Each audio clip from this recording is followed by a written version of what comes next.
저는 여러분들하고 이렇게 주일 예배를 드리고 식사 교제를 하고 이제 오후에 집에 돌아가게 되면 설교자로서 가지고 있었던 긴장감이 이제 풀리게 됩니다. 그러면서 편안하게 있게 되는데, 그러면 저녁 때쯤에 제가 즐겨보는 프로그램이 하나 있습니다. 세계 테마 기행입니다. 특이한 문화나 음식, 아름다운 풍경, 간접 경험을 할 수 있어가지고 좋습니다. 그 중에 자주 등장하는 것은 이제 유럽의 멋있는 고풍스러운 성당도 자주 볼 수 있습니다. 가보고 싶다, 성스럽다, 그런 마음들이 제 안에서 듭니다. 여러분, 로마 바티칸의 성 베드로 성당, 가우디가 설계한 그 바르셀로나에 있는 파밀리아 성당, 터키에 있는 성 소피아 성당, 러시아의 성 바실리 대성당, 이러한 아주 유명하고 멋있는 이 성당이 아니라 할지라도 그 유럽 곳곳에 보면 아름답고 성스러운 그러한 이 기독교 건축물들이 상당히 많이 있습니다. 뭔가 건물을 통해서 나한테 주는 메시지가 있는 것처럼 느껴집니다. 그런데 그 아름다운 대성당들이나 저 유럽이 아니라 할지라도 저는 그러한 감정을 한국 교회에서 느낀 적이 있습니다. 제가 고양시로 이제 부목사로 이렇게 부임하게 되었는데, 제가 몇 군데 더 그렇게 교회에 오라고 연락받은 교회가 있습니다. 10,000명이 넘어가는 한 두 교회, 한 2,500대는 교회에서 전부 다 서울에 있는 교회들인데 저한테 오라고 그렇게 연락을 했습니다. 그 중에 한 교회가 역삼동에 있는 충영교회입니다. 면접하러 갔습니다. 여러분, 충영교회 보신 분 계셨는지 모르겠습니다만 건물이 정말로 웅장합니다. 본당에 4,500명이 앉을 수 있는 그러한 교회 건물이다 보니까 그 건물로 들어가다 보면 압도당하는 그런 느낌을 제가 받았습니다. 이게 바로 교회 건축물이 웅장했을 때 주는 어떠한 느낌이라고 말할 수가 있을 것입니다. 특히 세움교회처럼 작은 공간에서 예배를 드리다가 큰 대형교회 건물을 보면 그 건물이 주는 웅장함을 말할 수가 없이 더 크게 느끼게 될 것입니다. 바로 오늘 우리가 살펴보게 될 13장의 내용이 바로 건물을 보고 예루살렘 성경을 보고 제자들이 느낀 감정을 예수님께 질문한 내용입니다. 예수님께서는 지금까지 성전에서 토론과 말씀과 여러 사역들을 마치시고 이제는 성전 밖으로 나가십니다. 제자들과 함께 이동을 하고 있는데 제자들이 예루살렘 성전의 위용에 감탄이 되어가지고 예수님 앞에 질문하게 된 것입니다. 그런데 제자들뿐만 아니라 예루살렘 성전을 보는 사람들은 탄성을 지를 수밖에 없었다고 합니다. 요세푸스에 따르면 성전 외벽에는 금이 입혀져 있어가지고 해가 돋을 때에는 불타는 화려함을 볼 수 있었다, 그렇게 이야기를 합니다. 그 다음에 1.2m나 되는 대리석 큰 기둥들, 금으로 장식된 지붕, 화려한 문들을 통해 가지고 이 성전을 바라보면 감탄과 그 웅장함에 놀라게 되었다고 합니다. 제자들도 역시 이 예루살렘 성전을 떠나며 그들의 눈에 보이는 성전을 바라보며 이렇게 예수님께 질문합니다. 이 돌들이 어떠하며 이 건물들이 어떠하니까? 아름다운 것을 보고 현대인들은 사진을 찍는 것처럼 아름다운 성전을 보고 제자들이 얼마나 이 성전 건축물들이 멋있습니까? 이렇게 말하는 것은 대단히 자연스러워 보입니다. 그러나 이것은 한편으로 제자들의 영적인 답답함을 보여주는 그러한 구절이기도 합니다. 자, 지금까지 마가복음 강해를 통해서 살펴본 내용을 떠올려 보십시오. 성전 안에서는 어떠한 일이 벌어지고 있었습니까? 찬송 소리, 회개하는 소리가 있었습니까? 아닙니다. 제물용 동물을 파는 소리, 성전세를 납부해서 환전하는 동전 소리, 이러한 장사꾼의 소굴이 되고 말았던 것이 성전이었습니다. 거룩한 성전에서 거룩한 마음을 먹은 것이 아니라 거룩하신 하나님의 아들 예수 그리스도를 어떻게든지 책을 잡아서 죽이려고 했던 살인 음모 계획을 꾸미고 있었던 자들이 바로 성전에 있었던 지도자들이었습니다. 이러한 모든 광경을 자세하게 목격한 사람들이 바로 제자들이었습니다. 그렇다고 한다 그러면 제자들은 일종의 아이러니를 느꼈어야만 했습니다. 성전은 이렇게 멋지고 화려한데 그 멋진 성전 안에서 썩어 빠진 종교의 모습을 볼 때 이게 어찌된 일인가? 이것 때문에 예수님께서 뭔가를 말씀하고 계시지는 않을까? 이러한 생각을 하는 것이 어쩌면 당연했던 것으로 보입니다. 그러나 제자들의 관심은 어디에 있었습니까? 크고 웅장한 성전의 돌들, 성전의 화려함의 모든 것을 빼앗기고 말았습니다. 사랑하는 여러분, 저와 여러분도 그럴 수 있습니다. 교회를 바라볼 때 크고 멋지고 화려한 교회의 겉모습만 바라보는 이러한 것에 빠질 수 있는 위험성이 저와 여러분에게도 얼마든지 상존하고 있다는 것을 우리는 다시 한번 생각해야 합니다. 제자들의 질문을 받은 예수님은 이렇게 말씀하십니다. 2절, 예수께서 이르시되 내가 이 큰 건물들을 보느냐? 돌 하나도 돌 위에 남지 않고 다 무너뜨려지리라, 이렇게 말씀하셨습니다. 자, 여기에서 돌 하나도 돌 위에 남지 않고 라는 표현은 어떠한 의미가 있겠습니까? 예루살렘 성전이 완전히 파괴될 것을 말씀하셨습니다. 여러분, 이것은 충격적인 말씀입니다. 왜냐하면 요세푸스에 의하면 예루살렘 성전을 건축했을 때 사용된 돌의 큰 것은요 20m가 달했대요. 이렇게 크고 웅전한 성전이 무너지는 거 상상이 안 되는 것입니다. 그런데 이러한 예루살렘 성전이 무너진다는 것은 그만큼 하나님의 진노하심이 크다는 이야기입니다. 자, 잠시 우리가 이 시간에 이 성전이 유대 역사 속에서 어떻게 발전했는가, 변천했는가, 그 부분 한번 살펴보도록 하겠습니다. 여러분, 출애굽한 이스라엘 백성들은 하나님의 말씀을 따라 광야에서 성막을 제작했습니다. 우리가 출애굽기 강해를 통해서 수요일 날 살펴봤습니다. 그 다음에 이제 가나안 땅에 정착한 이후에는 다윗의 아들 솔로몬이 예루살렘 성전을 건축했습니다. 화려하고 멋진 성전이었습니다. 그런데 이 이스라엘이 하나님의 뜻대로 살지 못해서 바벨론에게 공격을 당해서 예루살렘이 함락되고 말았습니다. 철저하게 파괴되었습니다.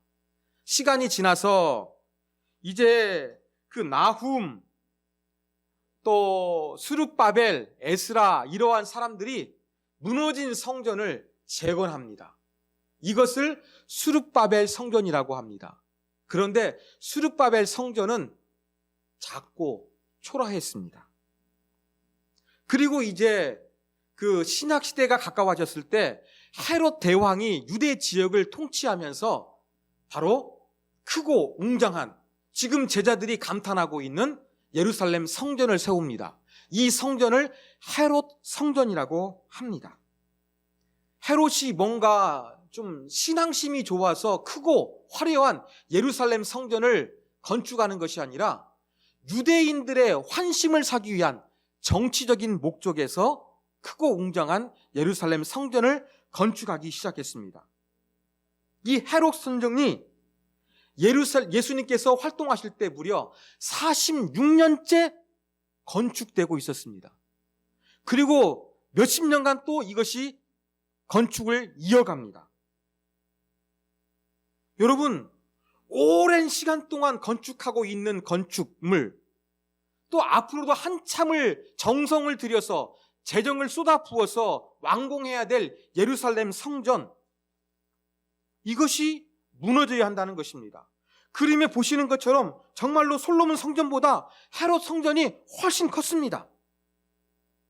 이렇게 참 역사의 아픔을 극복하고 더 크고 화려한 하나님을 예배하기 위한 예루살렘 성전을 만들고 있는데 이것이 무너질 것이라고 말씀하시니 얼마나 충격적이겠습니까?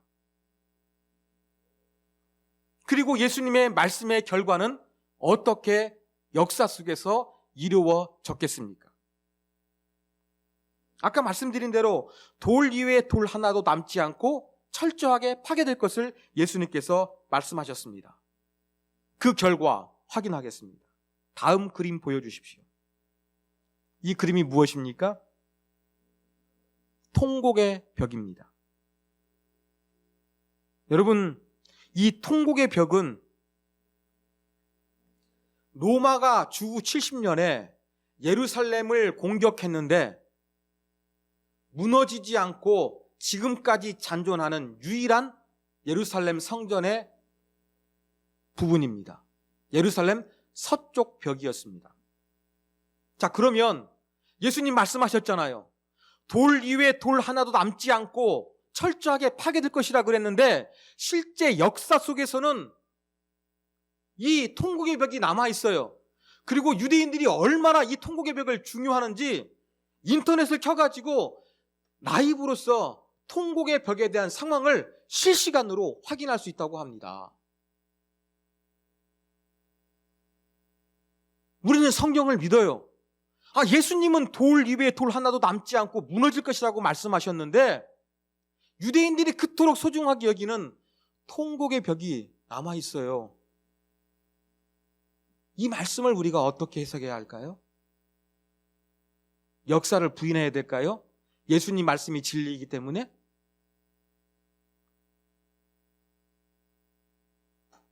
우리는 여러분, 이 말씀을 오늘 마가복음 강해가 이루어지고 있는 지금 11장부터 시작된 흐름 속에서 이해하는 것이 대단히 중요합니다. 그래서 성전 건물 자체뿐만 아니라 성전과 관련된 사람들을 연결해서 이 말씀을 이해하는 것이 정말 중요합니다. 자, 주후 70년에 로마가 침공해서 예루살렘 성전이 무너졌다고 제가 말씀을 드렸습니다. 왜 로마가 예루살렘을 침공했을까요? 그 발단은 4년 전인 주후 66년에 예루살렘에서 예루살렘 주민들이 반란을 일으켰어요. 이대로는 못 살겠다라고 분노하면서 대제사장 집을 공격합니다. 파괴합니다.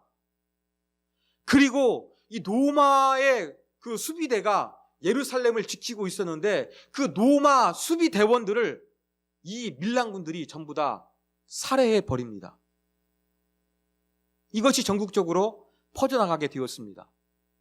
그러면 로마에서 가만히 있을 수 있을까요? 없을까요? 가만히 있을 수 없지요. 식민지에서 반란이 일어났으니까. 그래서 유명한 티투스 장군이 예루살렘을 공격하기 위해서 쳐들어왔고 70년에 예루살렘 성벽이 무너져 내리게 되었던 것입니다. 그리고 이 전쟁을 통해서 제사장들, 사두개인들, 열심당원들, SNF파 사람들, 수많은 유대의 종파들이 대부분 이때 거의 몰살을 당합니다. 그러면 예수님께서 돌 이외에 돌 하나도 남지 않고 무너져 내릴 것을 말씀하신 참된 의미는 어디 있겠습니까? 성전 건축물 자체를 말씀하신 것도 있지만 이 성전 안에서 사역하고 관련이 있었던 사람들과 관련이 있다는 것입니다. 이 예루살렘 밀란을 통해서 대제사장이 죽었고 사두개인들이 죽었습니다. 많은 성전과 관련된 사람들이 죽임을 당하게 되었습니다. 예수님의 말씀은 무엇을 통해 성취되었습니까?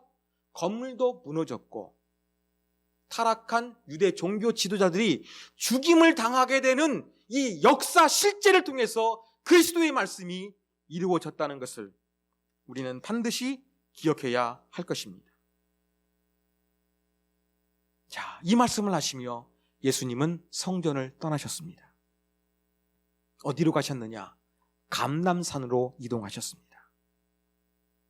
자, 감람산에서 이러한 분위기가 형성됩니다. 3절, 예수께서 감람산에서 성전을 마주 대하여 앉으셨을 때에 베드로와 야고보와 요한과 안드레가 조용히 묻되.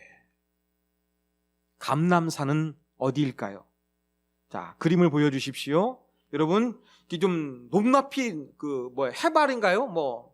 약간 지형도를 그린 그림입니다. 가운데가 예루살렘 다윗성 있죠. 예루살렘이 성이 보이고, 여러분 승천교회 주기도문 교회 보이시죠? 이 높은 언덕배기가 감람산입니다. 바로 이 예루살렘 성전이 보일 수 있는 감람산에 예수님께서 제자들과 올라가셨어요. 그러면서 성전을 마주 대하여 앉으셨어요. 이건 무엇이겠습니까? 마주 대하는 것은 우리가 상대방과 싸울 때 마주 보지 않습니까? 예수님께서 성전의 반대적인 자세를 취했음을 보여주는 마가의 표현인 것입니다. 그리고 예수님께서는 더 이상 마가복음에서 성전에 들어가셨다는 기록이 없어요. 왜요? 파괴되어질 것이기 때문에 그렇습니다. 이렇게 파괴되어질 예루살렘 성전을 바라보고 예수님과 제자들이 앉아 있었습니다. 4명의 제자들이 조용하게 예수님께 질문합니다.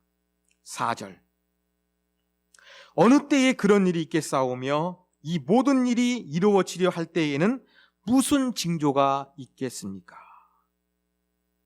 아니, 지금 크고 화려한 이 예루살렘 성전이 한참 공사 중인데 이걸 무너질 것이라고 예수님께서 성전의 비극적인 운명을 예고하시자 제자들이 궁금했나 봅니다. 그래가지고 조용하게 질문합니다. 예수님, 성전의 운명이 파괴될 것이라고 말씀하셨는데 그때는 언제입니까? 그리고 그 성전이 파괴될 때 나타나는 전조 현상들은 무엇입니까? 이 2가지를 지금 질문하고 있는 거예요. 그런데 갑자기 성전이 무너지는 것이 아니라 이런 일들이라고 원문에 보면 복수형으로 기록되어 있어요. 그러면 예루살렘을 무너지게 하는, 예루살렘 성전을 무너지게 하는 일들이 여러 차례 축적되고 반복되어서 이루어질 것이라고 제자들은 이해하고 있었음을 우리는 알게 됩니다.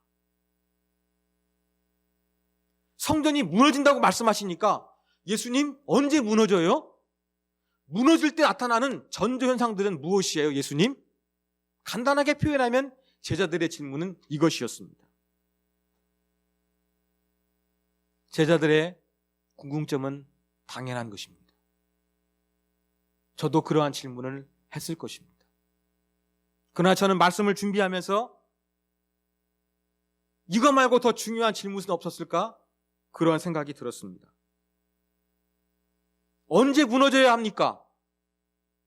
무너질 때 나타나는 전조현상은 무엇입니까? 그때를 알고 싶어서 그랬던 것입니다. 제가 볼 때 더 중요한 질문은 예루살렘 성전은 왜 무너져야 합니까? 저는 이거라고 생각합니다. 예루살렘 성전을 보면 많은 사람들이 감탄하고 있는데 왜 무너져야 합니까? 수많은 재정을 쏟아붓고 시간을 쏟아부어가지고 솔로몬 시대보다 더 크고 화려한 하나님을 위한 예배 공간을 마련하고 있는데 왜 이것이 무너져야 합니까? 그 이유를 알고 싶습니다. 여러분, 이러한 질문이지 않겠습니까? 이게 더 본질적인 질문 아니겠습니까? 생각을 해봤습니다. 제자들이 이미 왜 무너져야 되는지 알고 있었기 때문에 이 질문을 하지 않고 무너질 시기에 대한 질문을 했다고 제가 생각을 해봤습니다. 제가 설교한 내용들 한번 정리해봤습니다. 11장 17절에 보니까 이러한 구절이 있습니다. 여러분 잘 아시는 내용입니다. 내 집은 만민이 기도하는 집이라 너희는 강도의 소굴을 만들었도다 하시매. 자, 만민이 기도하는 집 성전에서 강도의 소굴이 되었습니다. 자기의 입속을 챙기는 공간으로 변질되고 말았습니다.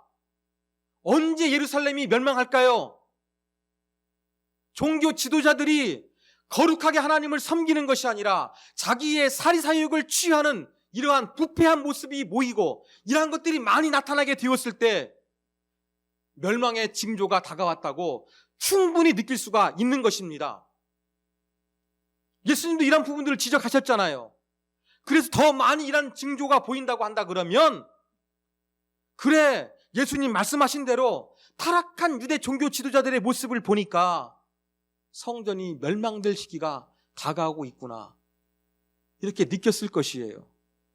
그러면 이러한 질문이 필요가 없는 거예요. 그러면 시기보다 왜 무너져야 합니까? 이 질문을 던지는 것이 저는 더 핵심적이고 본질적인 질문이라고 결론을 내렸습니다. 사랑하는 여러분, 성전의 운명을 좌우하는 것이 무엇입니까? 강력한 로마의 군대가 침략했기 때문에 성전의 운명이 비극으로 끝났습니까? 아닙니다. 성전의 운명은 정치, 경제, 군사적인 문제가 아니라 사람들의 문제였습니다. 성전에서 봉사하는 사람들, 성전을 중요하게 여기는 사람들이 하나님 앞에서 거룩하지 못하기 때문에 성전의 운명은 파괴될 것이라고 예수님 말씀하셨습니다.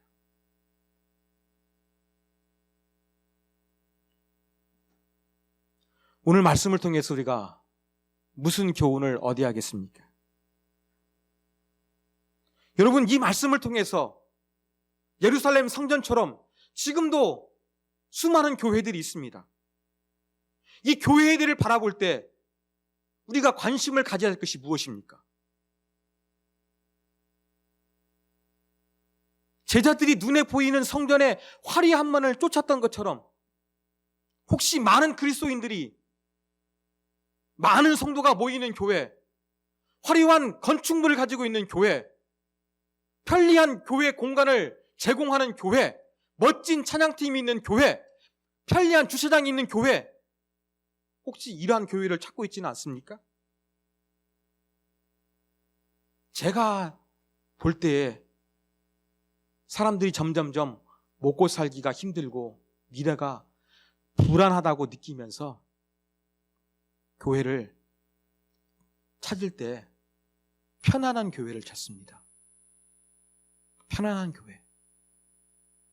사람들이 다 몰라주고 아는 체 하지 아니하고 인간관계 속에서 상처 안 받고 그냥 나 혼자 예배 드리면서 하나님을 예배하는 신앙을 유지할 수 있는 그런 교회를 찾는 사람들 제가 볼 때 많습니다. 편안한 교회, 다른 말로 바꾸면요, 부담되지 않는 교회입니다.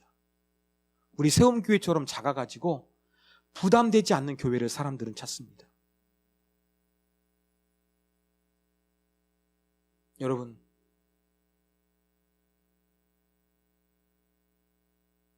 눈에 보이는 것을 쫓았던 제자들의 모습과 편안한 교회, 부담되지 않는 교회를 찾는 현대 그리스도인들의 모습이 비슷하지 않습니까? 여러분들은 그래도 나은 편입니다. 여러분들은 그래도 이 교회에 오셨잖아요. 그 헌신, 그 섬김, 제가 볼 때 감사하고 하나님도 기뻐하실 것입니다. 그런데 우리도 조심해야 됩니다. 우리도 능력이 없고 기회가 안 되어서 교회가 크지 않았을 뿐 동일하게 똑같은 교회의 외형적인 크기와 화려함을 추구하는 세움교회가 될 수 있다는 사실입니다. 그럼 뭐가 다르겠습니까? 똑같습니다. 우리는 달라야 합니다. 뭐가 달라야 되겠습니까? 교회를 바라보는 시각이 달라져야겠습니다. 뭘 바라봐야 되겠습니까? 교회 안에 있는 사람들이 중요합니다. 교회 안에 있는 사람들이 정말로 하나님 말씀을 붙잡고 있느냐, 그 말씀대로 살아가느냐, 그 말씀대로 살아내기 위해서 몸부림치고 있느냐, 이게 중요합니다. 이것이 교회의 운명을 좌우하는 것입니다. 사랑하는 여러분, 편안하고 부담되지 않는 교회, 눈에 보이는 화려한 교회가 아니라 정말로 하나님의 말씀대로 순종하는 교회, 하나님의 뜻대로 살기 위해서 완전하지 않지만 그래도 노력하는 교회, 이러한 교회가 되어야 되지 않겠습니까? 이것이 바로 저와 여러분이 오늘 말씀을 통해서 붙잡아야 될 진정한 교회의 모습입니다. 우리 안에 정말로 하나님 말씀 가운데 순종하려는 모습이 있는가? 말씀대로 살기 위해서 예수 그리스도의 인격과 삶을 담기 위해서 정말로 노력하고 있는가? 고민하고 있는가? 내 뼈를 깎아내고 있는가? 이러한 부분들을 우리가 제일 중요하게 여겨야 되지 않겠습니까? 이게 예수님의 말씀입니다. 교회를 바라보는 것, 세움교회에 바라는 것, 우리가 가장 중요한 것이 무엇인지 하나님의 말씀에 순종하는 것임을 잊지 않고 놓치지 아니하는 저와 여러분이 되기를 주님의 이름으로 부탁드립니다.